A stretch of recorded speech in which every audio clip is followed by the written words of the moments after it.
exercise you can begin practicing today to improve hip stability, balance, hamstring flexibility, as well as becoming a little more lethal is the back kick. Okay, so the back kick goes like this. I'm standing opposite to my target if I'm kicking a heavy bag or something, or just imagining a target behind me. So I'm facing my back towards it. I'm going to chamber the leg. That means bringing the knee up to about hip level, and then I'm going to extend my heel, my foot, towards the target.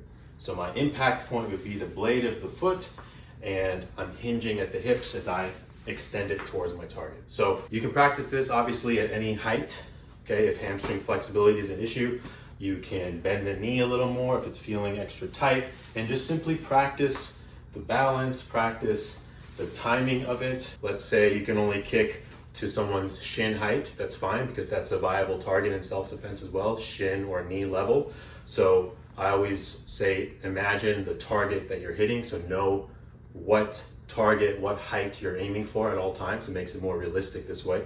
So let's say I'm going for that knee level target. I'm going to, again, chamber the leg. I don't need a chamber as high, but a chamber nonetheless, and I extend out. And I want to make sure that I kick that foot out and get the full extension of my leg. And as you get more flexible and you're able to go higher and maintain your balance, then you're simply hinging more on this supporting leg. So again, I look at my target first. Let's say now I've developed my flexibility to get to like groin or stomach level.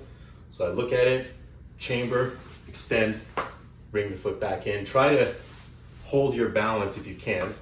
If you are going to lose your balance, you want to fall towards the direction of the kick. So what I mean by that is I look, throw that kick, and then land towards the direction my foot is going. All right, so practice this 10 to 15 each leg. You can do it as a warm-up.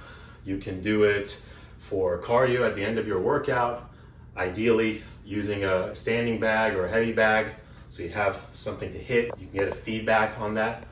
So get practicing, keep tuning your mind and body, and I will talk to you soon.